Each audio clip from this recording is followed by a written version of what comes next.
Alright guys, welcome back.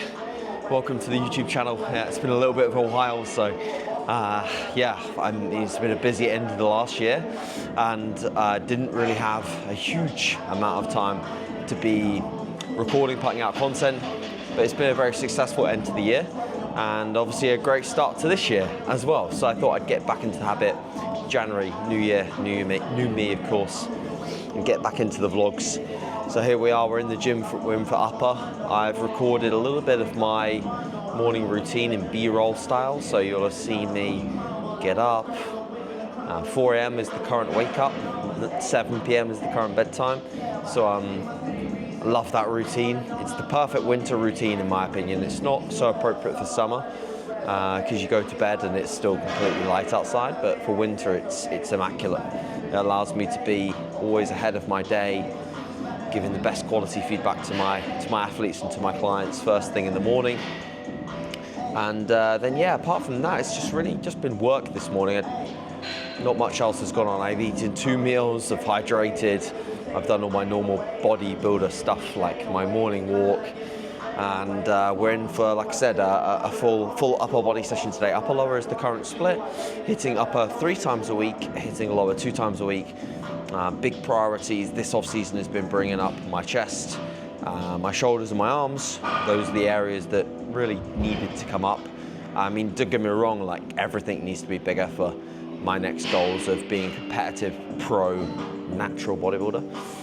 But my chest, shoulders and arms are specific areas that need to be a lot better for me to be competitive. So we're hammering them. I have been hammering them and they've been responding well. I'm really enjoying the setup to training. So yeah, I'll walk you through the session today.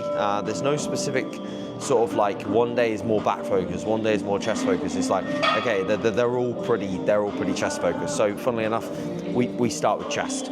I have done some pull-ups because I've got some weighted pull-up goals that I just want to achieve that are outside of the bodybuilding remit. Like, you could argue all day whether it's a good bodybuilding exercise or not, but for me it's a great warm-up to my upper days. So I pretty much start all my upper days with like wide grip pull-ups in different rep ranges. Some of them weighted, some of them non-weighted, all of them without straps, just because I want to. And it's okay to do those things because you just want to. You don't have to do stuff because it has a reason. You can do things because you just fancy it. I fancy getting really strong at wide grip pull-ups. I want to do 20 kilo added to a wide grip pull-up for 15 plus reps. And I'm not going to do that without doing them. So it's a warm-up, it's fun, and then we get on to the main bulk of the work. So we're going to start off with this guy over here. Let's get stuck in.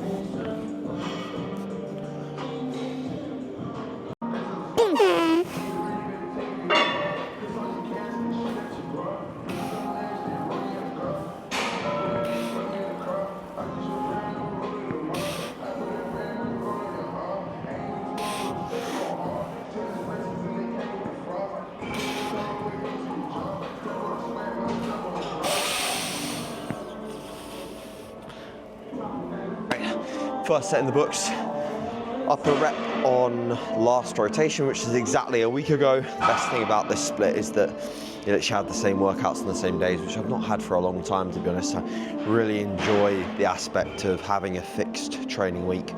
So it's 3 days on, Monday, Tuesday, Wednesday. This is the 3rd day on, a second upper body rotation. So it goes upper, lower, upper. A day off on Thursday, lower again, second lower session on Friday, and then Saturday finishes off the training week with the 3rd upper body session. Bit of a common one with pressing, especially on this piece, is people trying to stay really upright with the back pad. And the problem with that is that most of the time that pulls you into this position here. From a side angle, you can kind of see my elbow's quite elevated and the shoulder follows. So you end up in this kind of like shrugged position trying to stay upright with the back pad. Most of the time you're going to be better off to maintain the sternum angle we want is just shifting the hips forwards just a little bit, not excessively like this, but just a little. Keeping the shoulders down and then getting that elbow stacked underneath the wrist joint so that we're pressing in the path of the machine, which is straight out in front of us. You know, most of the people trying to remain really upright in the back pad are pressing as if the machine's heading that way. So we're fighting in an opposing direction of force. We want to press in line with the machine so we can be as powerful as possible. So it's just little tweaks like that will save your shoulder health, but also get better alignment out of your pressing. So just that little shift for most people is going to pull you into a better position. The other thing is the sort of the pronated grip. Again, it's preference as to whether you use it. Most of the time, for most people watching this video, which are not massive individuals in terms of diameter. Sorry if you are, if you're like 300 pounds and maybe, I don't know why you're following me. I'm just a small 175 pound bodybuilder. But most of the time, these are going to be a little too wide and high and abducted for us that are smaller builds, narrower shoulders, smaller rib cages, etc. Like getting into this position here, this little bit more adducted, is going to be just a better position for training the chest. And remember, the main thing that, like with a press like this, that's great is that it literally trains that function of the pec pretty well. We're coming from a slightly wider position across the body, bicep to bicep, so we're training that horizontal adduction. All right, enough fancy terminology, but I am trying to help the audience, and I know the audience does care about these small minor details. So if you appreciate these minor details about training and they're not big words and you do like listening to them, let me know in the comment section below and I'll keep it coming. Okie dokie. So exercise number 2, and we're staying on the weak points. Now you might think, well, surely it's beneficial to zigzag a little bit between a press and a back movement, etc. And a totally valid point, 100%, but the amount of effort that I put into my back movements, even something like a single arm pull down, it still will take a degree of energy out of my ability to create the best and most productive pressing. So I actually just prefer to do pretty much the large majority of my push work at the front of all of my upper days. I'm the freshest, the work's the best, and that's what it needs to be for my weaknesses to improve and my strengths to stay, steadily improving. The back still needs to be, like I said, a little better, but it's less of a focus than these muscles. So again, in your upper body sessions, if you have got body parts that need a little bit more attention, the simplest way to prioritize that is just put them at the front, put them at the start. Just do them fresh. So prime incline press with a neutral grip. Well, it's actually a strive incline press. It's the older version. Really nice piece. Allows for awesome range of motion. I'm going to load this all in the lengthen because I've just smashed that shortened position. Anyone that knows that Nautilus Nitro is very challenging to get short, so I've already smashed that position. So I'm going to train across that lengthened position a little bit more with this piece. Get to us 2 sets on the Nitro, and we'll do 2 sets on this.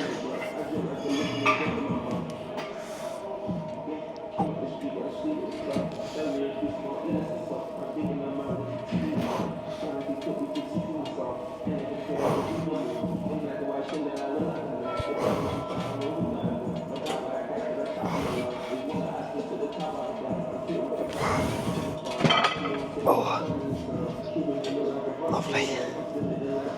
Okay. Also, some comments below on the hair would be appreciated. What do we think? Do we like it? Do we not like it? Unless you're Gary, the fisherman from Croydon, or whoever commented on my Instagram post the other day telling me to get my hair cut. I'd already got it cut, it was much longer than this. This is a cut hair, so to speak, or a hair that has been cutted. So unless you're him, and if you are him, fuck you, because it's not a very nice thing to say, is it? Just got a nice new haircut, and you're telling me it's shit. Oh, your hair's shit, mate. You don't have any hair.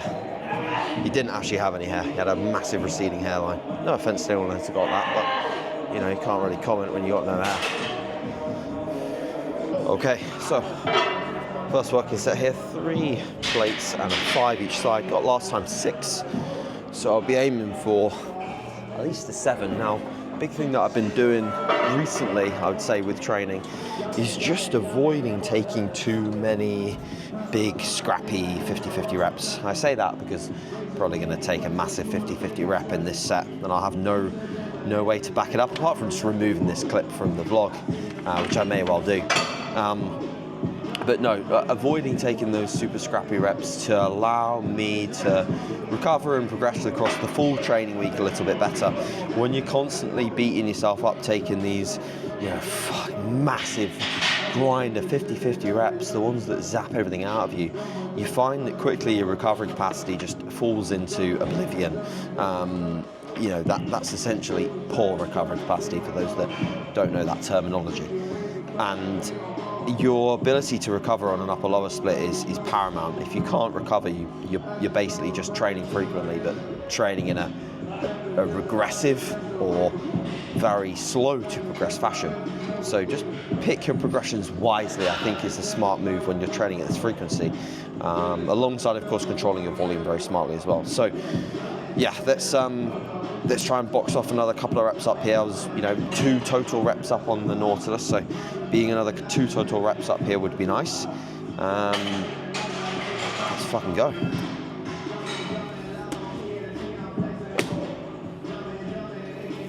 Okay.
All right, so I was up on that first set by a rep.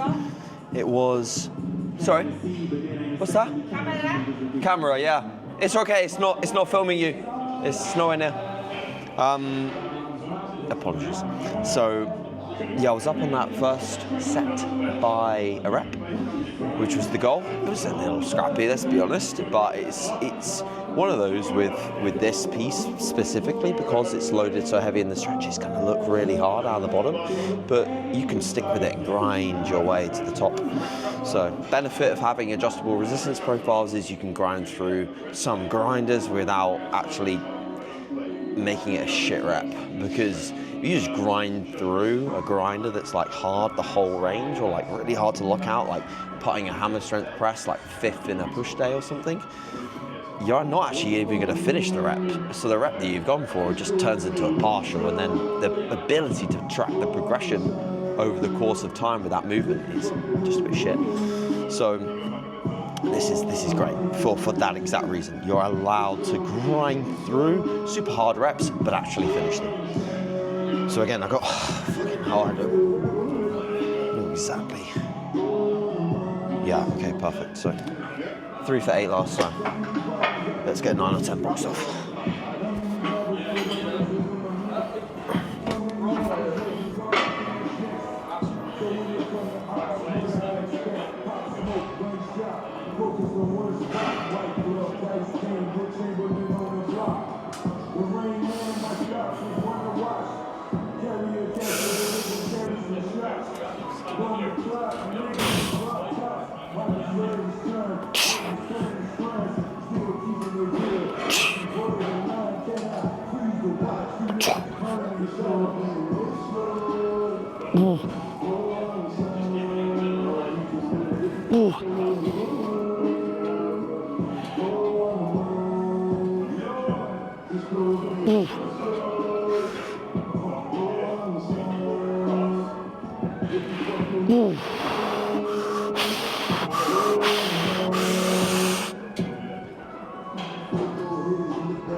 Holy shit. That was rough. Fuck.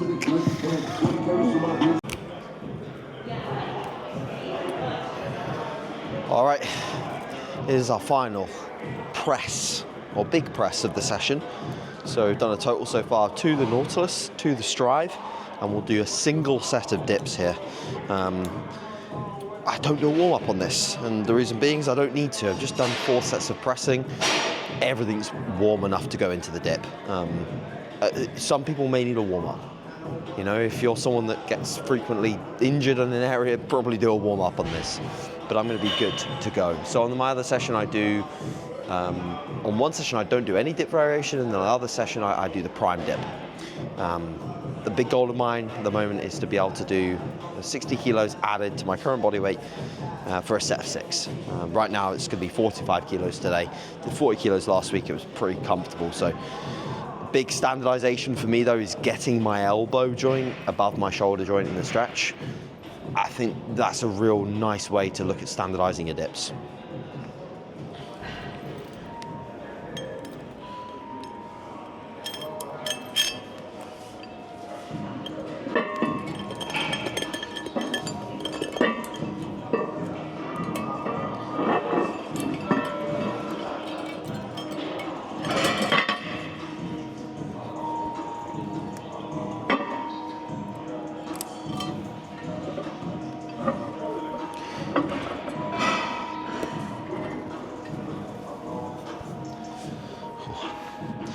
Another major tip is whenever you strap into this fucking thing, make sure it's hooked as best as you can do it, and then just never stand underneath the plates, because you can never trust these things.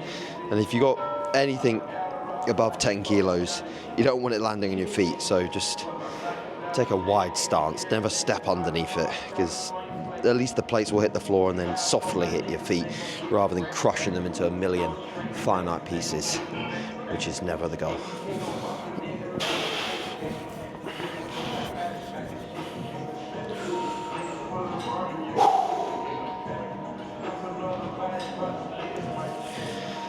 Okay, let's go.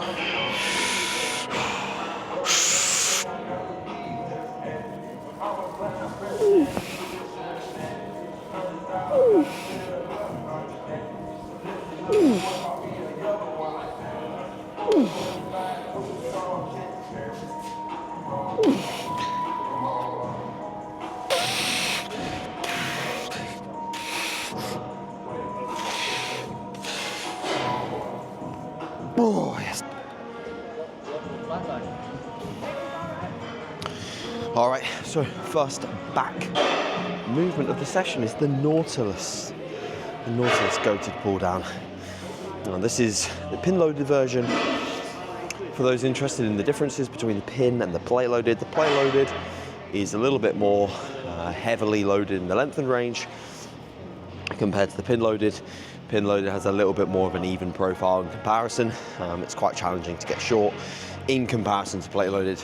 And then we actually don't have the plate loaded anymore because we have the Granite, which is like a collaboration between equipment brand and trained by JP, Jordan Peters, that have made a fantastic pull down, which I use in my other session. We have so many pull downs in here. It's crazy. You know, we have the Prime, we have the Citadel, we have the Granite, we have this.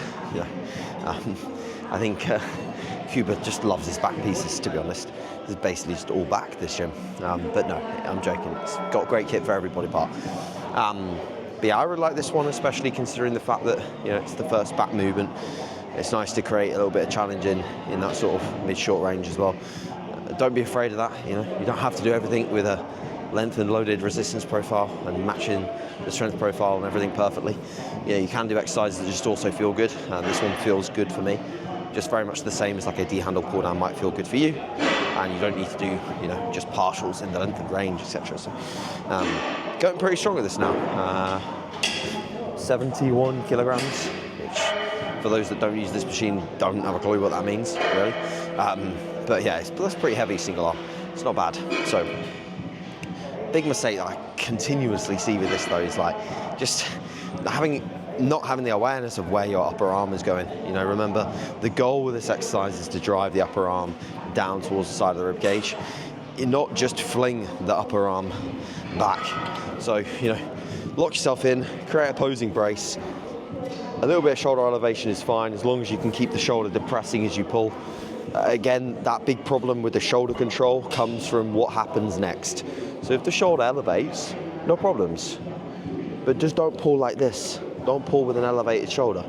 Just let the shoulder elevate and then naturally pull that shoulder down and the upper arm down with it. But again, that problem with the shoulder going is that you're often seeing this shrugged shoulder elevated position with the arm path finishing here. So we want to be down here. So again, slight lateral flexion to the spine helps as well. Get lined up, because remember, like if you look at where this is, if you're staying here, that handle's not here.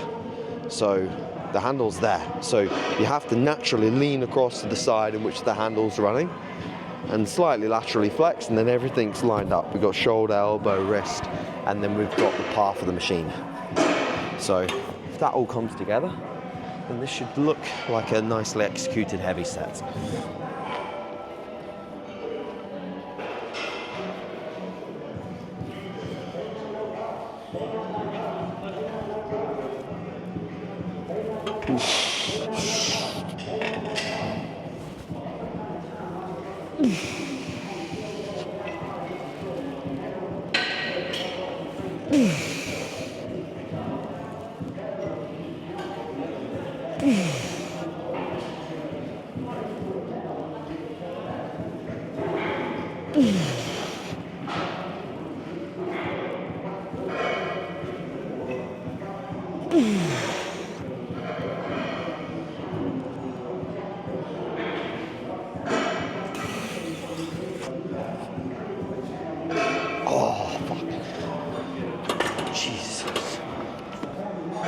And if you nail it, you should feel almost a cramping sensation in your lower lat towards the final few reps.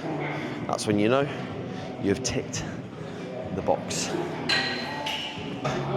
All right, guys, next up is for back again.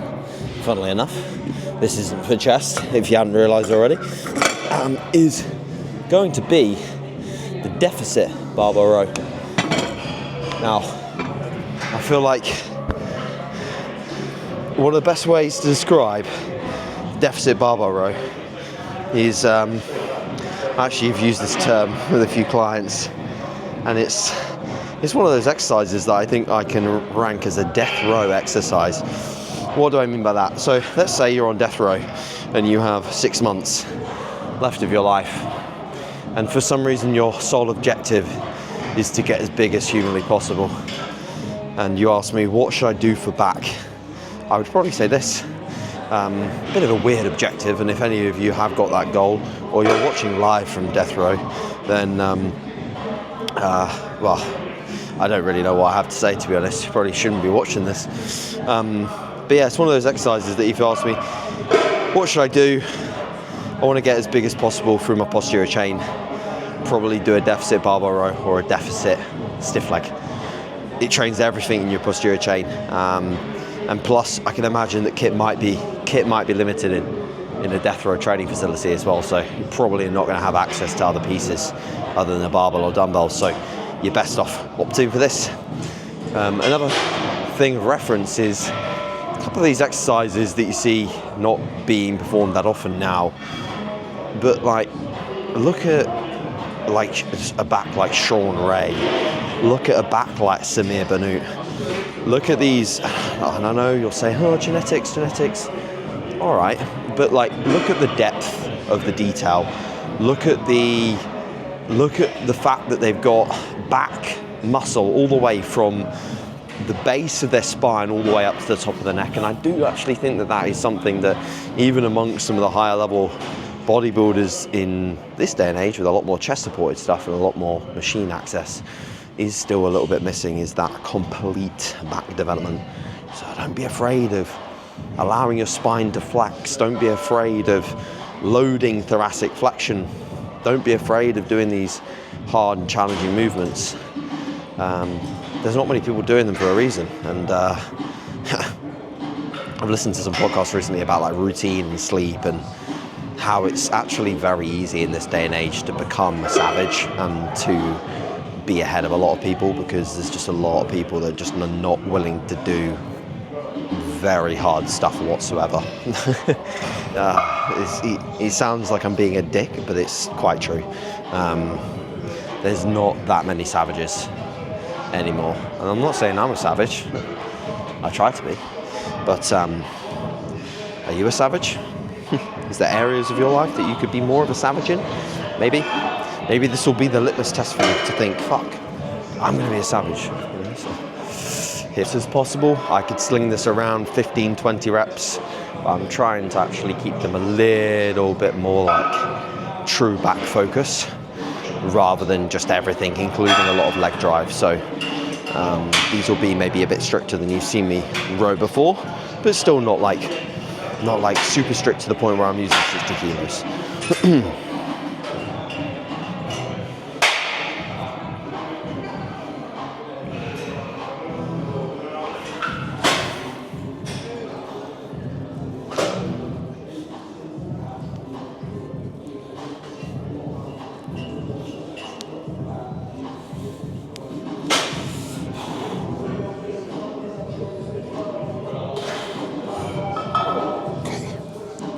Okay.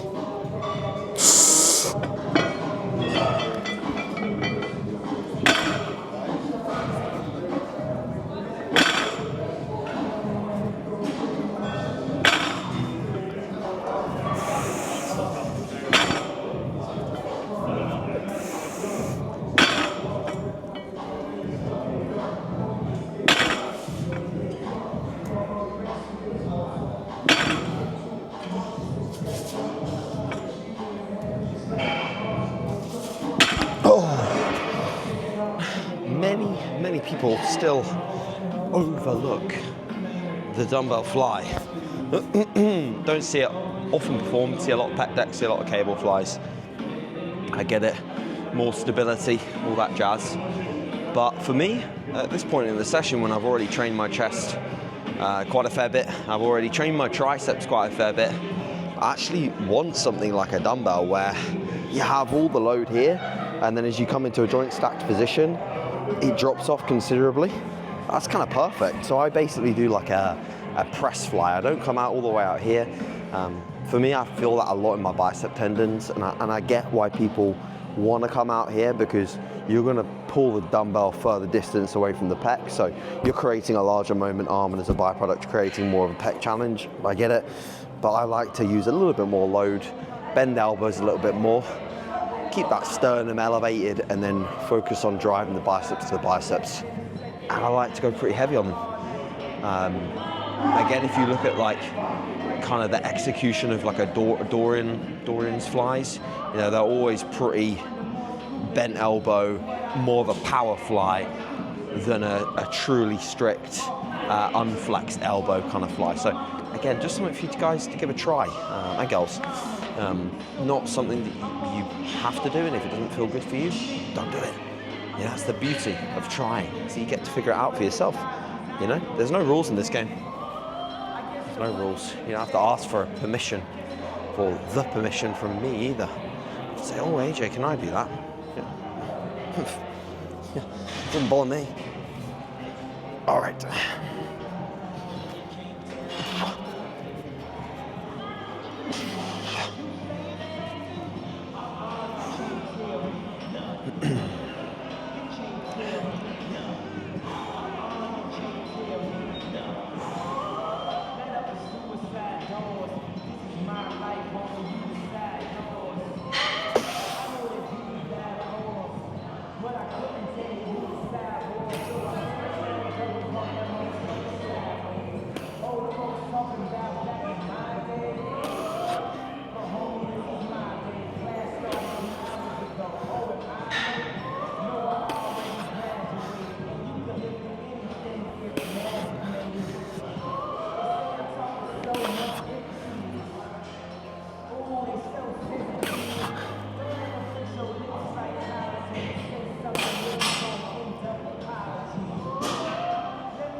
Okay.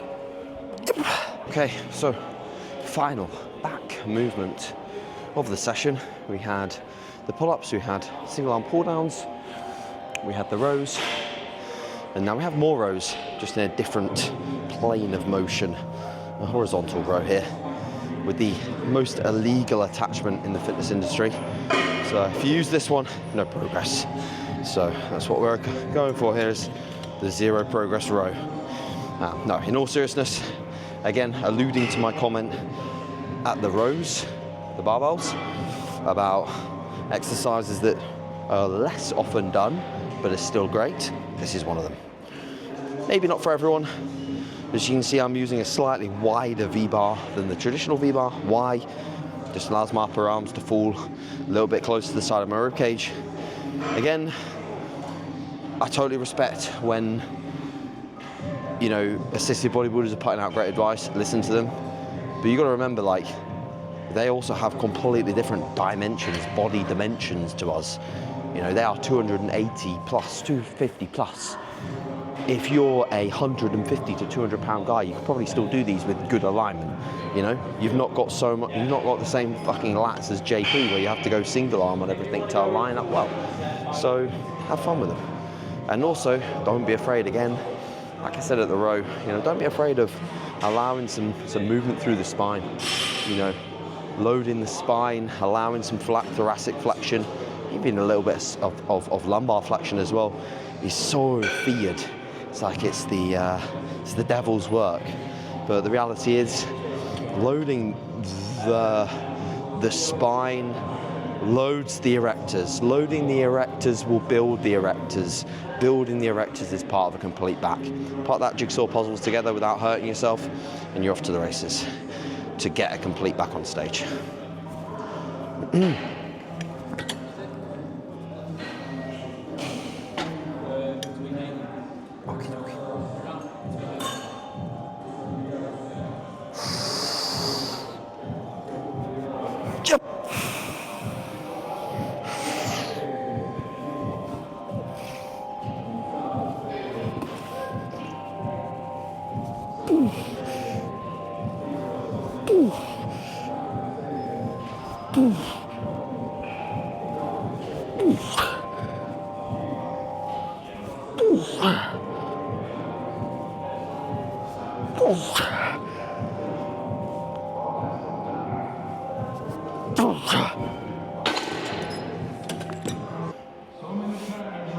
Okay, all right, on to Y raises.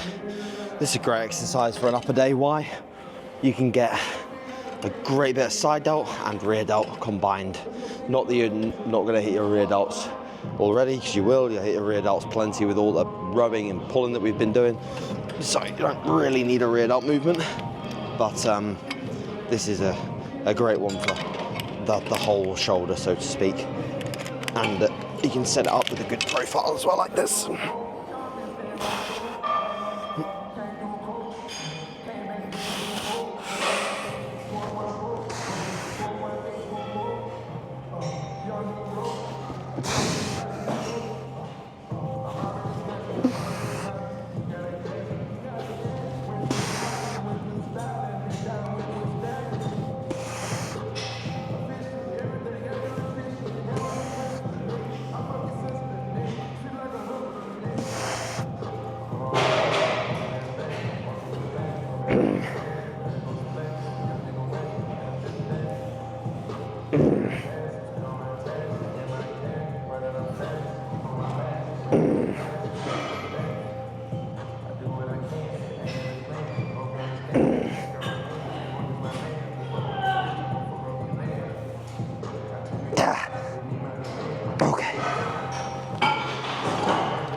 Oh, fucking more.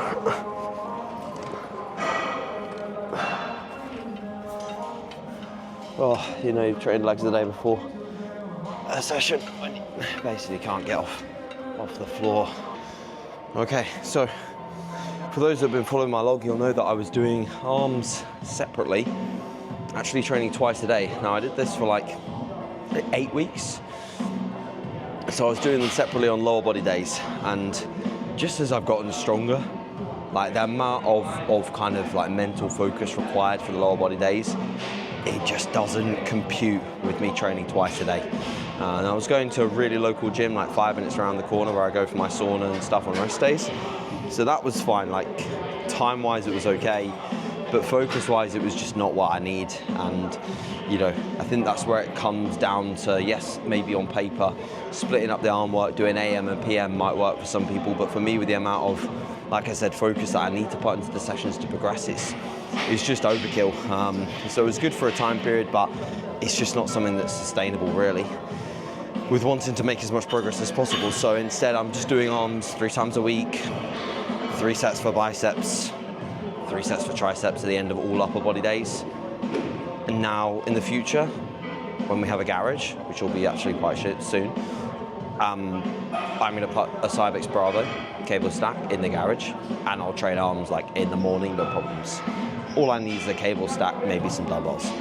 So, yeah, and obviously putting them on lower body could also work, but then on some of the lower body days, I have an upper body day the day after, and I don't like particularly coming in and starting a lower body session with arms all the time, because I feel, again, it takes away from the focus of the lower body. So I'm just playing around with things to try and find with what works, but the ultimate thing is my arm work is progressing, and that's what kind of matters most. So we're gonna just keep rolling with this setup for now. So when you're training arms at the end of the end of upper, it kind of makes sense to make them a little bit more kind of lengthened bias. So keeping my upper arm behind the body for bicep stuff, and then with the tricep stuff kind of going like for more like dumbbell skull crusher style stuff, which works really nicely for me.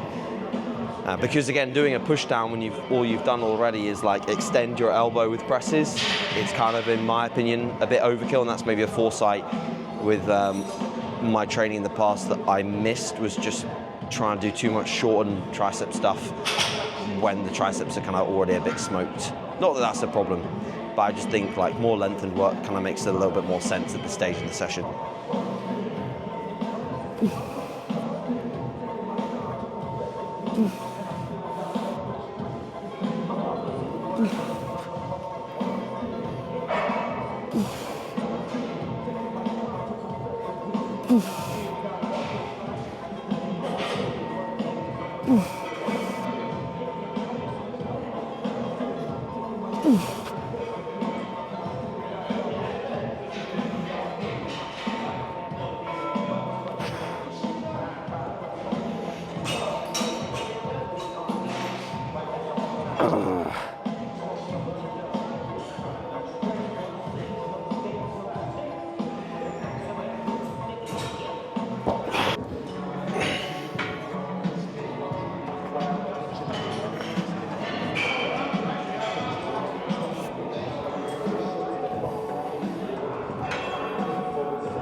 Oh, shit.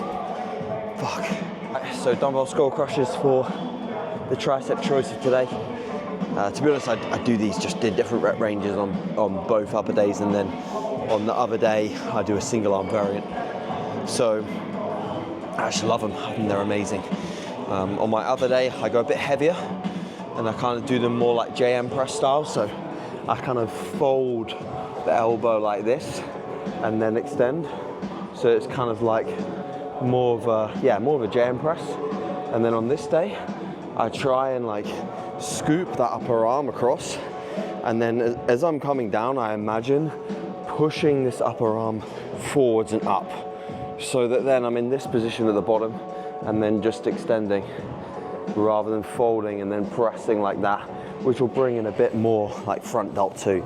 So if you want only tricep, like really keep them strict, push that upper arm like up towards the ceiling, feel that deep stretch, and then extend.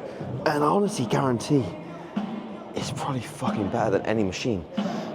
For a large majority of people, like the amount of tricep soreness that I get from these every session is nuts, from only 3 sets. And I never really get that sore through my triceps. So it's soreness is not an indicator of growth, but it's a sign that you're stimulating the muscle. If you never get a muscle sore, ask yourself, could you either be doing more, could you be doing better work? Those are the two questions to ask. Likely it's the latter most of the time.